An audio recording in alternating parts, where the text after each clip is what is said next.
It started with a sound, a soft chime that broke the quiet of a late October evening. Emily Sanders glanced at her phone, expecting another group chat notification or a reminder from work. But instead, it was a message from an unknown number. "Nice blue sweater. You look good tonight." At first, she thought it was a prank.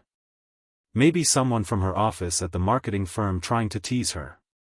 But then came another message, seconds later. "You shouldn't leave your curtains open. It's dangerous when you live alone." Her heart froze. Emily stood completely still in the dim light of her apartment, her reflection mirrored faintly in the window. Outside, the street was dark, the occasional car headlights sweeping by. She pulled the curtains shut, locked the windows, and tried to laugh it off. By morning, she had convinced herself it was a joke, until she opened her social media accounts. Her profile picture had been replaced. The new photo was taken from outside her window. It showed her sitting at her desk, completely unaware. Emily's hands shook as she scrolled. Every platform, Instagram, Facebook, even her professional LinkedIn, was flooded with strange comments. "We can see you. You're not alone." She reported everything, blocked the accounts, and called the police. The officer who came that afternoon was polite but dismissive. "It's probably some online creep," he said. "Just tighten your privacy settings." He took a few notes, promised to follow up, and left. But the messages didn't stop. They escalated. Videos started arriving, short clips taken from the shadows outside her apartment. One showed her cooking dinner, another captured her sleeping.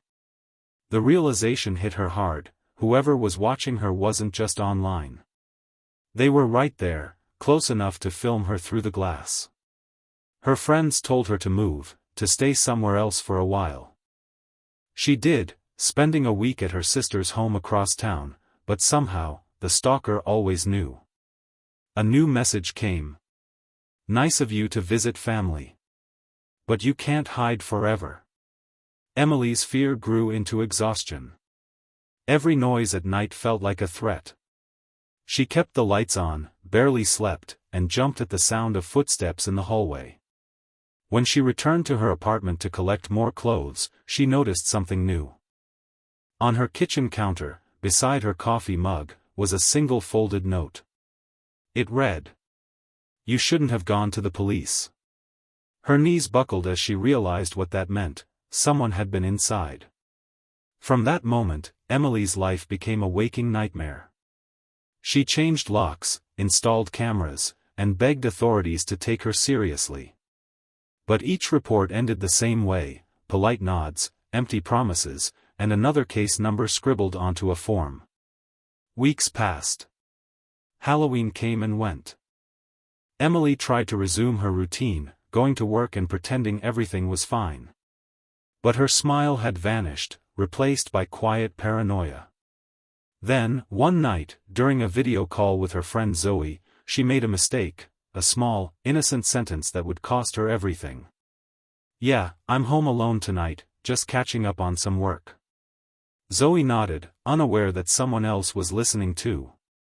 From that moment, the story shifted from fear to something far darker, something no one could stop. The night Emily disappeared, the air in Brookhaven was heavy with rain. It had been coming down since sunset, a steady drizzle that soaked the narrow streets, blurring the glow of streetlights and muffling every sound. Inside her apartment, Emily sat at her desk, her laptop screen casting a pale blue glow across the room. The only other sound was the rhythmic tapping of rain against the window. She had tried to lose herself in work, to focus on spreadsheets and deadlines instead of the gnawing fear that had lived inside her for weeks. But that night, the fear wouldn't stay quiet. Every few minutes, she glanced toward the window. The curtains were drawn tightly, yet she couldn't shake the feeling that someone was standing on the other side. Watching. Waiting. At 10:43 p.m., she received a text from Zoe. "Hey, are you okay? You sounded tense earlier." Emily typed back quickly. "Yeah, I'm fine. Just tired. Probably going to bed soon. She never sent another message after that. The next morning, Zoe called, then called again. No answer. By noon, concern turned to panic. She drove across town to Emily's apartment. The rain had stopped, but the streets were littered with wet leaves. Zoe parked outside and climbed the stairs, knocking hard on the door. No response. She tried calling again. From inside, faintly, she thought she heard the vibration of a phone.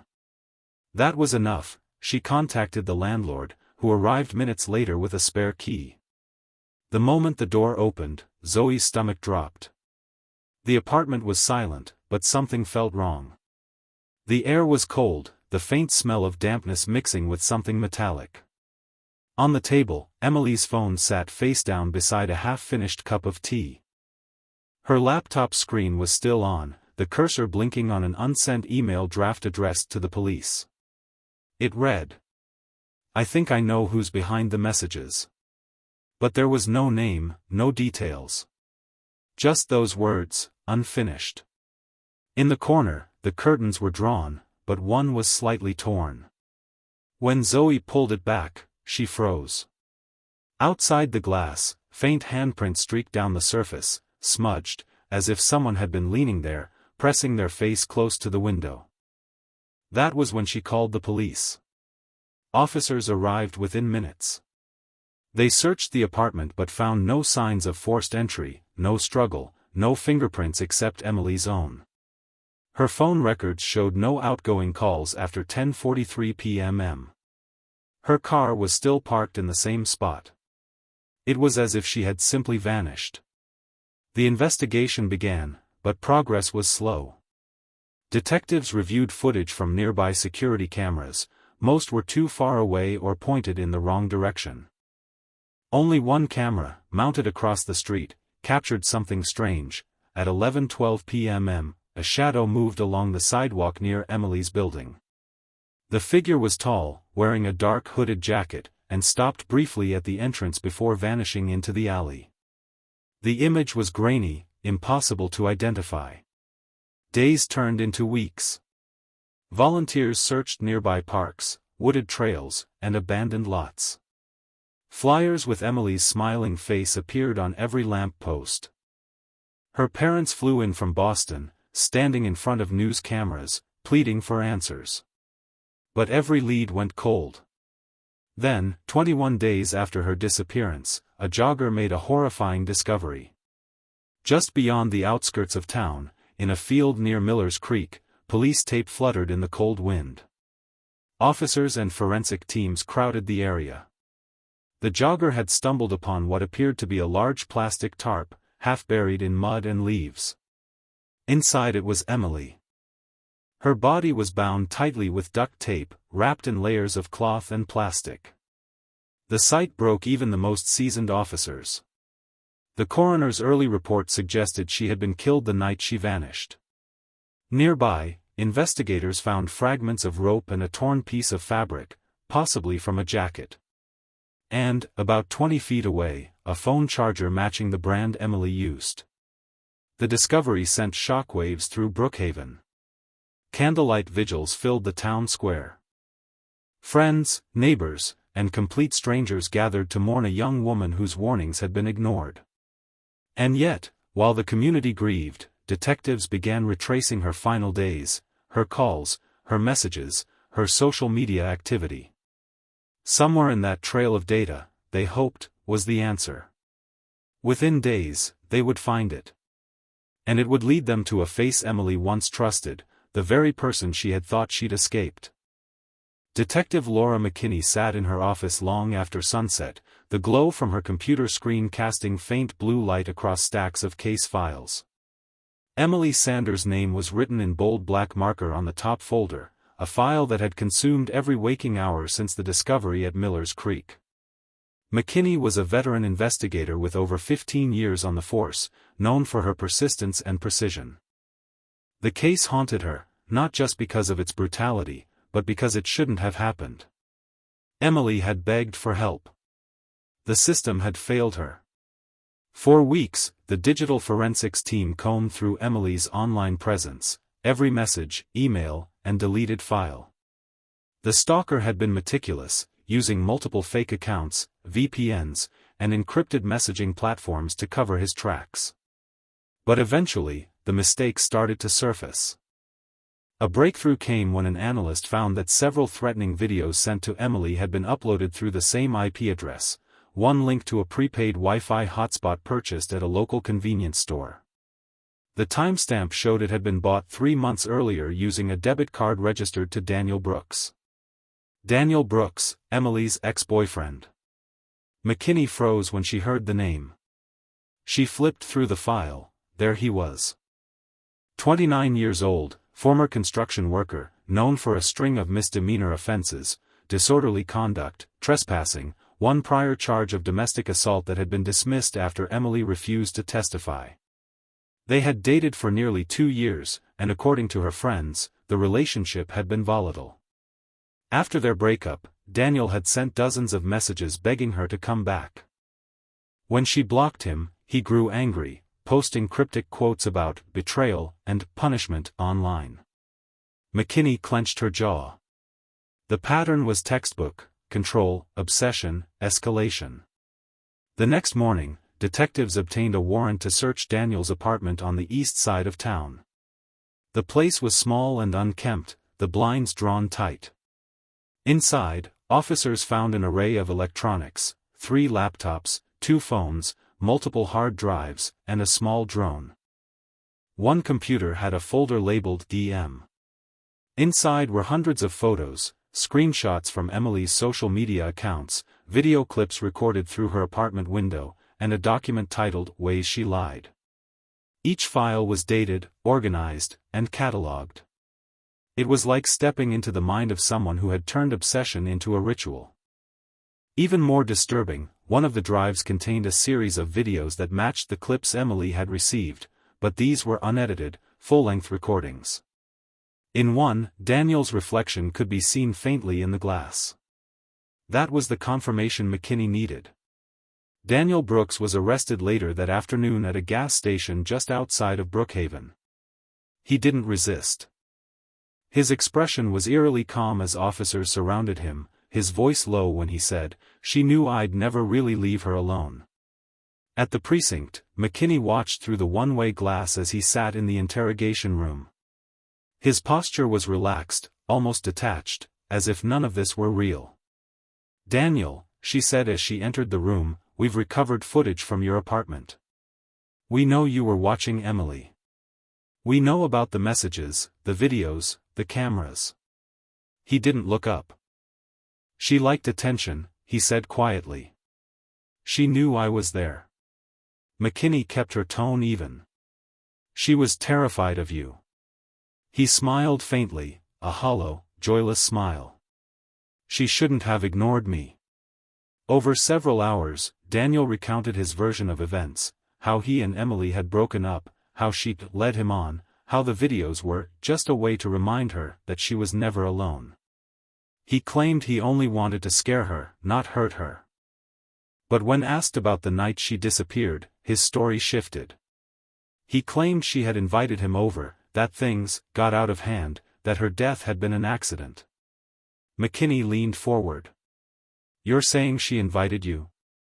After months of harassment and restraining orders?" Daniel's silence was answer enough.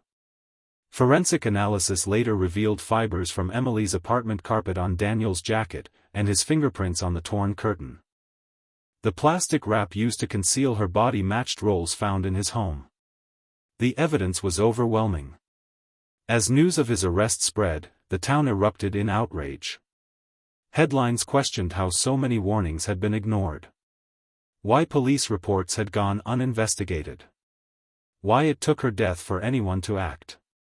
Emily's family demanded accountability. Her mother, standing on the courthouse steps, told reporters through tears, she did everything right, she asked for help. And still, no one protected her. Inside the department, Detective McKinney felt the weight of those words. She had seen too many cases like this, where a woman's fear was dismissed as paranoia until it was too late. But now, with Daniel in custody and the evidence secured, she was determined to make sure justice didn't slip through the cracks again. The case was headed for trial, and the true horror of Daniel Brooks' actions was only beginning to surface. The trial of Daniel Brooks vs.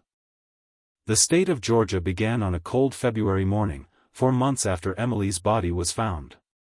The courthouse in downtown Brookhaven was crowded long before the doors opened.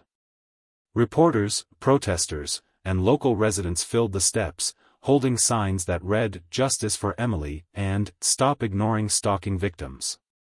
Inside, the air was thick with tension. The sound of rustling papers, whispered prayers, and quiet sobs filled the room as Daniel Brooks was led in wearing a plain gray suit. His once dark hair had grown longer, and he kept his eyes fixed on the floor as he sat beside his attorney. Emily's parents sat in the front row, their faces pale but resolute. Her mother clutched a silver locket around her neck. Inside was a small photo of Emily at her college graduation. The prosecution's case was led by Assistant District Attorney Rebecca Hayes, a sharp, composed woman known for her relentless pursuit of justice in domestic violence cases. Her opening statement was brief but powerful. "Emily Sanders was hunted," she said. "She was watched, followed, threatened, and ignored by the very people who were supposed to protect her.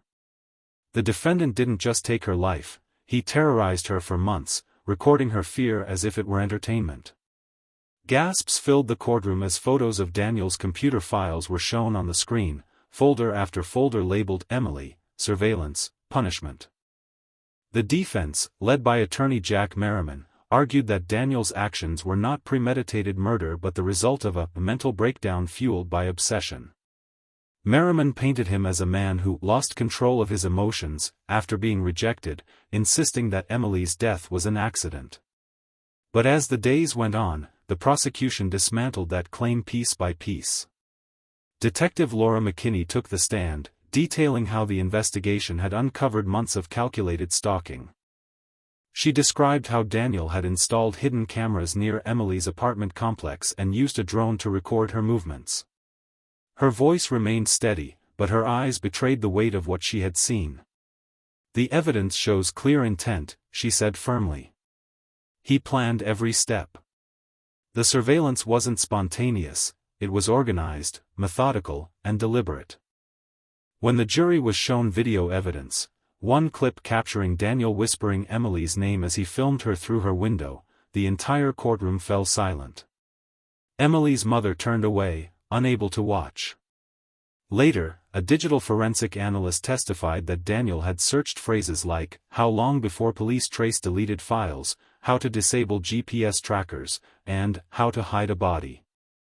Even more damning were the text messages recovered from a hidden folder on one of Daniel's phones. Among hundreds of threats and taunts was a final unsent draft dated the night Emily vanished. "If I can't have you, no one will."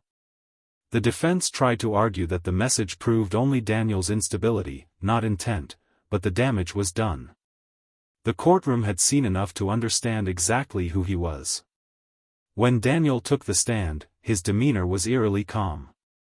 He avoided eye contact with Emily's family and spoke in a flat, detached tone. "I didn't mean to kill her," he said softly. "She was scared, I just wanted her to listen. Things went wrong." The prosecutor stepped closer. "You wrapped her body in plastic, drove her to a field miles away, and buried her. That wasn't an accident, Mr. Brooks. That was a choice." Daniel's composure cracked for the first time. His face twisted, and he muttered, "She made me do it. She wanted to make me disappear. I couldn't let her win." His words hung in the air, cold and final. After 2 weeks of testimony, the jury deliberated for less than 6 hours. The verdict: guilty of first-degree murder, stalking, and unlawful surveillance. When the sentence was read, life in prison without the possibility of parole, Emily's mother wept quietly.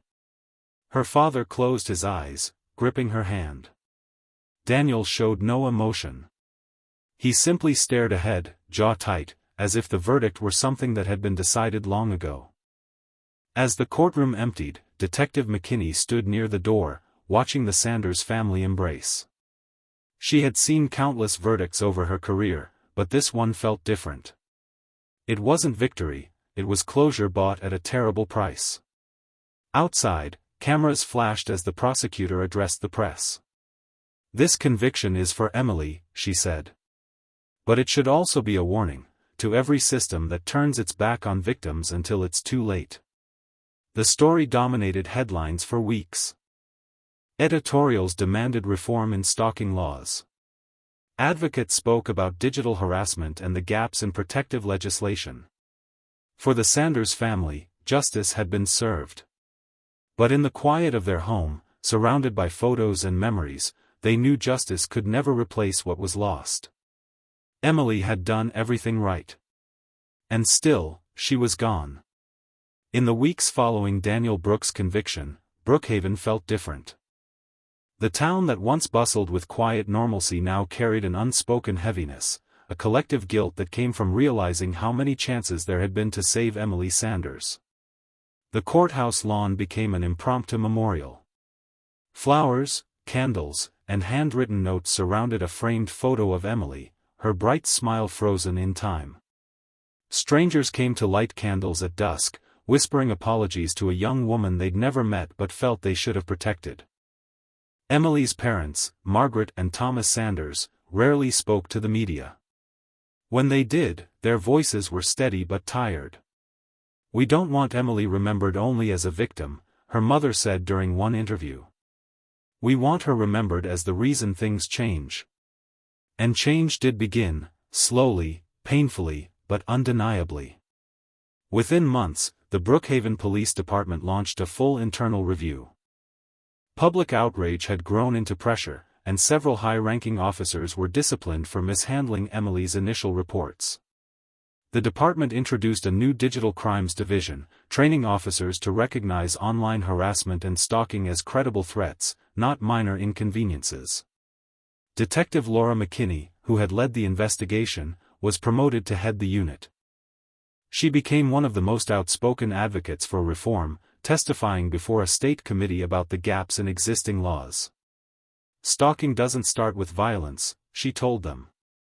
"It starts with messages, posts, and cameras. And when we dismiss those things, we allow the violence to come later." Meanwhile, Emily's sister, Zoe, began working with advocacy groups to launch the Emily Sanders Foundation, an organization dedicated to helping victims of cyberstalking and domestic abuse. The foundation offered resources, safety planning, and a 24-hour hotline. Within its first 6 months, it had already helped more than 100 people across the state. Zoe became the quiet face of the movement, not polished or political, just real. She spoke at schools, community centers, and online panels, telling her sister's story with the same sentence every time: she asked for help. Nobody listened. The story gained national attention when a major news outlet released a documentary titled "Through Her Window." It explored Emily's final months, the ignored police reports, the haunting videos, the trial that forced a town to confront its failures. The documentary sparked discussions across the country about digital privacy, the rise of tech-enabled stalking, and the urgent need for new legislation.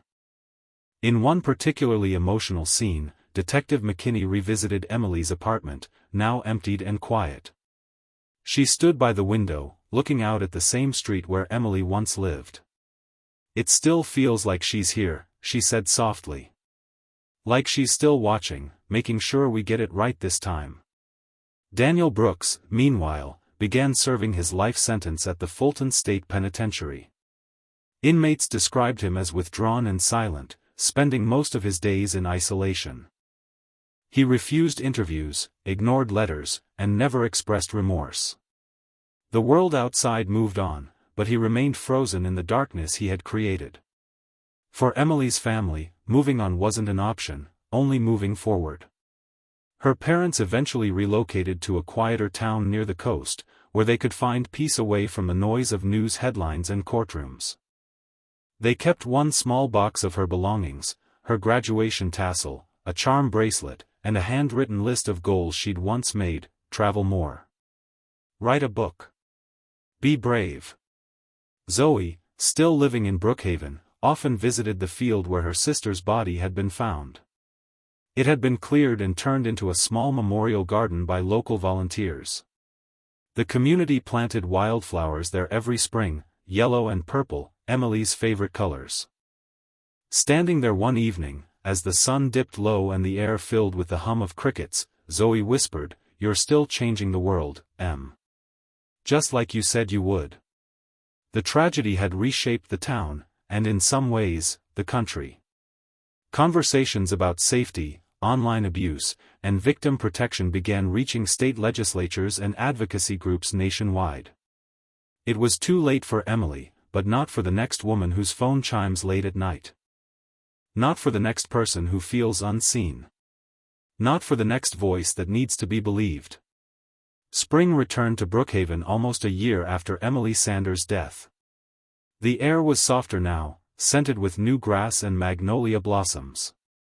For the first time in months, the town didn't feel weighed down by silence. It felt like people were learning how to live again.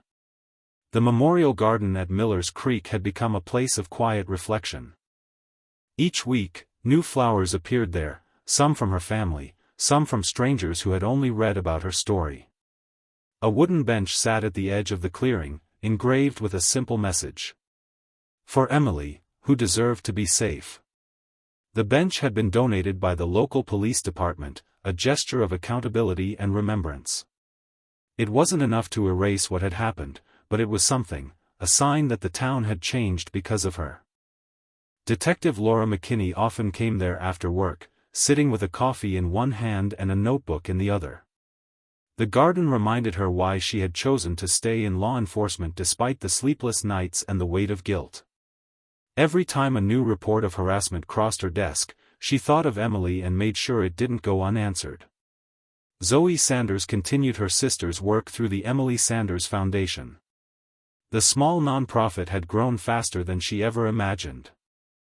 Volunteers helped victims install home security systems, taught digital safety workshops, and even pushed for new laws, ones that would treat online stalking and surveillance as serious crimes. When the Georgia legislature passed Emily's Law the following spring, it became one of the first state bills to expand protection orders for victims of digital harassment. Zoe attended the signing, standing beside lawmakers, holding her sister's framed photo. She didn't smile. She just whispered, "We did it." Her parents watched from the crowd, tears in their eyes. For them, grief had become a quiet companion, always present, but no longer suffocating. They had learned to find small moments of peace in everyday things, the smell of rain, a favorite song, the sound of their daughter's laughter preserved in old home videos. News outlets occasionally revisited the case, especially during the anniversaries. But as time passed, the story stopped being about Daniel Brooks, and became about Emily. About how one young woman's tragedy had forced an entire community to wake up. Teachers began using her story in digital safety programs. Local colleges hosted awareness events in her name. And every October, during Stalking Awareness Month, a candlelight vigil lit up the steps of the courthouse where her killer was sentenced. Hundreds of small flames flickered in the night, one for every person who had once felt unseen or unheard. For many, Emily's story became a symbol of change. For others, it was a reminder that danger doesn't always announce itself with violence, that fear isn't weakness, and that every ignored warning is a missed chance to save a life. Detective McKinney, now nearing retirement, once said in an interview, "I've seen many cases, but this one stays with me. Not because of how she died, but because of how she lived. She fought to be heard. And in the end, she was." The field at Miller's Creek remains quiet now, the hum of insects rising with the warmth of evening. The flowers sway gently in the breeze, brushing against the plaque that bears her name. Beneath it are 7 words that capture her story, her fight, and her lasting impact. Her voice was silenced, but never gone. And in that small town in Georgia, where one young woman's pleas were once ignored, people finally began to listen.